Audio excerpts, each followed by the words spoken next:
It's the dream of millions of people, complete self-sufficiency, to grow all of their own food and never have to take a trip to the grocery store. But for most people, it's just that, a dream. The ease of our current global industrial food system is just that, too easy, too convenient, too time-saving, and too alluring. I've been exploring food for nearly a decade, and since the beginning, I've had the burning question: could I step outside of the big ag system? Could I go without grocery stores and restaurants? Nothing packaged or processed, nothing shipped from a far-off place. Could I grow and forage 100% of my food, everything that I ate for an entire year? That's exactly the journey and the quest that I decided to set out on, and now I'm here to share the story with you. But one big thing. I had very little experience with growing my own food. When I lived in San Diego, I did have a few raised beds where I grew some greens, tomatoes, and herbs. But as a traveler for the last 7 or so years, I had never really settled in one place long enough to grow my own food. So in order to do this, I would have to settle in one place. And that place that I chose is Orlando, Florida, where I'm sitting right now. Besides being really fresh to growing my own food, I was also fresh to the scene here in Orlando and Florida. And I was giving myself just 2 years here before hitting the road again. So I had to get planting as soon as I landed here. But I didn't have a garden, I didn't own any land, and I had almost no experience with foraging in the state of Florida. I chose Florida so that I could grow food year-round. And I chose Orlando because I had passed through here a few times and met a great community of permaculturists and people who grow their own food. And specifically, I chose the community of Audubon Park because that's where Orlando Permaculture and my friends at Fleet Farming were based, and there was already a movement here of turning front yards into gardens, so I would have the support I needed in order to do it here. I quickly got to work meeting people in my neighborhood and proposing the idea to them of turning their front lawns into gardens. It really wasn't hard to find takers because it was a pretty sweet deal. Their boring lawn would be turned into a garden, I'd do almost all of the work, cover the costs, and they could eat all the food they liked right from their front yard. In fact, I quickly had a list of lawns longer than I could handle. The transformation was amazingly quick, and within just a few months, I was growing more food than I could eat myself and sharing it with friends in the neighborhood. I ended up creating 6 small plots, all within easy cycling distance of each other. I was just figuring out what I was doing the whole time. I went to local meetups like Orlando Permaculture, volunteered in the garden with Fleet Farming, visited farms and gardens and nurseries, took foraging classes with local foragers like Green Dean, read books by local growers, and watched videos online and more. For a place to live, I built a simple tiny house homestead in the backyard of a community member that I met. And in exchange for using their space, I turned their monoculture of grass into an at-home supermarket. Starting from scratch, it took me 10 months to be comfortable and ready to begin my year. November 11th, 2018 would be my first day. It was now time to eat 100% from my gardens and food that I would forage. Now, when I say 100%, I truly mean it.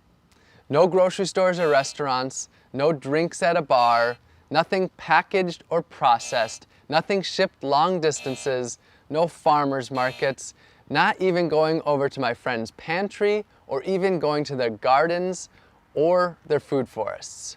Why not share food from my friends' gardens? Because I wanted to truly immerse in my food. I wanted to have to literally figure out how to grow every single food or ingredient that I needed, or how to source it from nature. Many people know me for my dumpster diving to raise awareness about food waste. And a lot of people who follow me online assumed that I would still be eating from dumpsters. But nope, no food from dumpster diving at all. I had already proved to myself that I could live off of the waste of our globalized food system. Now it was time to see if I could step away from that completely. That included everything that I put in my body, even supplements, vitamins, and medicines. Now you'd think on day one that maybe I'd have eaten a lot of 100% homegrown and foraged meals, but to be honest, my first meal on day one was my first 100% homegrown and foraged meal of my entire life. It was day one and I was in the deep end. But I had laid the foundation that I needed. My gardens scattered across the neighborhood were full of food, and I had scouted out food both in the city and the countryside to forage. My supermarket was on nearly every street I could walk down, and the shelves were stocked.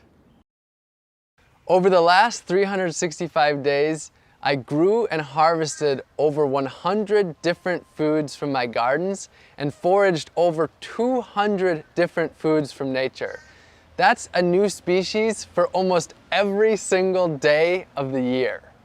I grew a dozen different greens packed with nutrients: moringa, katuk, chaya, purslane, collards, kale, and perennial spinaches, just to name a few. I grew sweet potatoes, cassava, and yams for my main caloric needs, pigeon peas and southern peas for protein, delicious fruits like papayas and bananas, Seminole pumpkins, carrots, eggplants, just to name a few vegetables, and garlic, onion, peppers, and many herbs to add flavor and nutrition to all of my meals. And I raised bees for honey to satisfy my sweet tooth, which, believe me, I do have quite the sweet tooth. All of the bees that I stewarded were rescued with my friend Dennis the Bee Guy from locations where people didn't want them living, such as in the side of their homes. I harvested giant wild yams from the woods, picked coconuts to make coconut milk, butter, and coconut curries, foraged from fruit trees in the wild, growing in public parks, and in the city with the bounty of fruit falling onto the sidewalks. And of course, wild bananas too. I caught fish from the oceans, lakes, and rivers, and even harvested deer that had been hit by cars during my visit to Wisconsin. I harvested over 20 species of mushrooms in the woods, picked nutritious plants that people call weeds that they walk by unknowingly or even constantly battle with in their yards and gardens. My caffeine came from the native Yaupon holly tree that I made a tea from, and I even harvested my own sea salt from the ocean by collecting the water, boiling it down in a pot until I was left with just the sea salt for my meals. I grew and foraged all of my own medicine and vitamins too. I grew fresh turmeric and ginger in my gardens, foraged elderberries from the wild. I harvested reishi mushrooms and herbal teas, and grew moringa, also known as the vitamin tree, to make an easy to travel with multivitamin powder. But most importantly, my food was my medicine. It's a different way of thinking for most people, but even the weeds that grow just outside of our doorstep are some of the most nutritionally and medicinally dense plants on Earth. For the last year, nature has been my garden, my pantry, and my pharmacy. With the seasons, my foods varied greatly.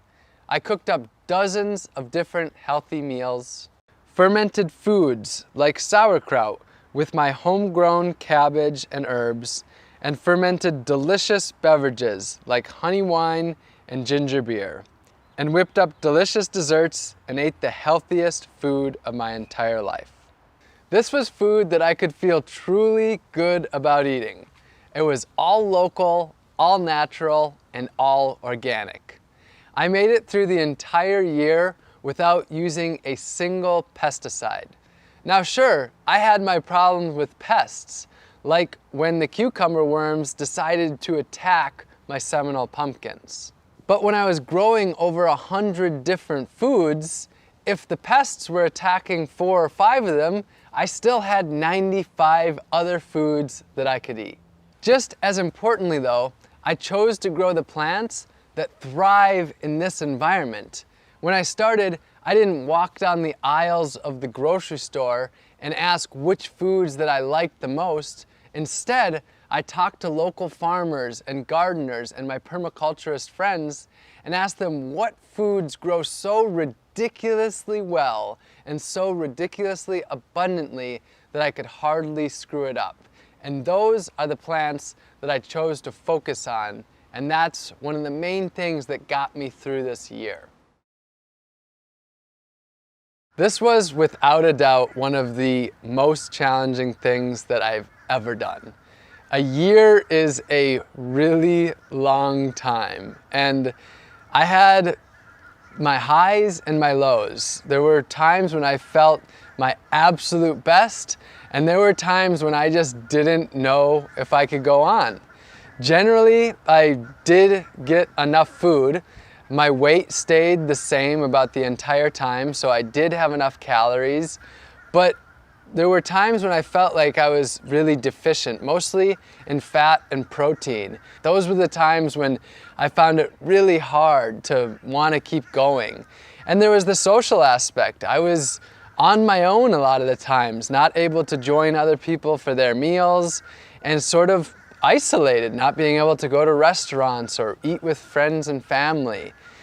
Overall, with all the ups and downs, the year went about as well as I could have possibly hoped.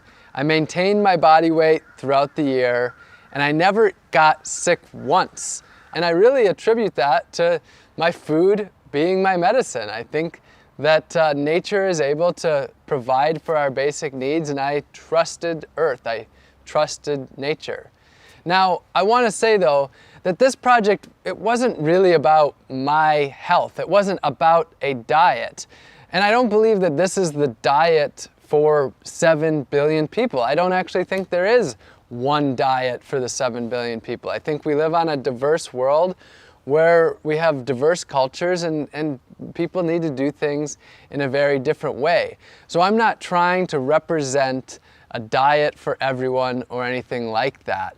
This was just my own personal quest to see if I could step away from Big Ag, step away from what I see as a broken food system, and instead grow and forage 100% of my own food for an entire year. This project wasn't just about growing and foraging all of my own food though. It was about empowering others to grow their own food, to take back power from Big Ag, and ultimately to take back their health and grow their communities. So during this time, I started a few community initiatives.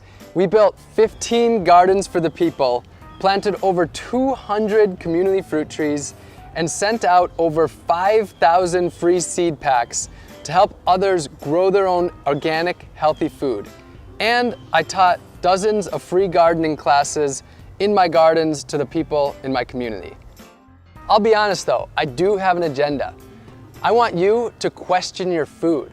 Where did it come from? How was it grown? How did it get to you? And what was the impact that it had on the earth, other species, and the humans that grow that food? And if you don't like the answers that you find, I want to empower you to change them.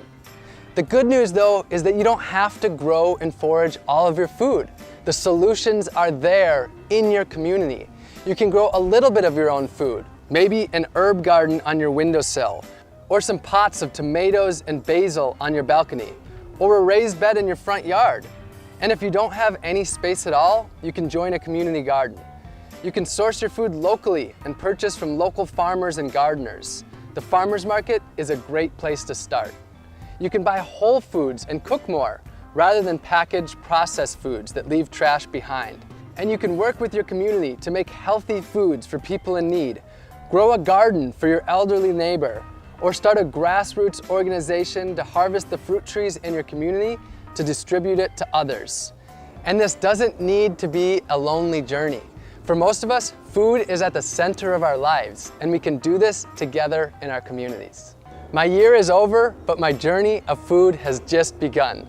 A book is in the works, and 100% of my proceeds will be donated to organizations working on the food solutions. And I'll be here online sharing inspiration and education on how you can get involved in gaining food freedom.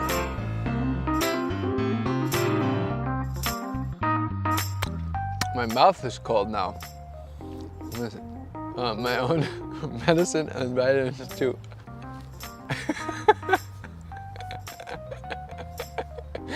All right, make note of that.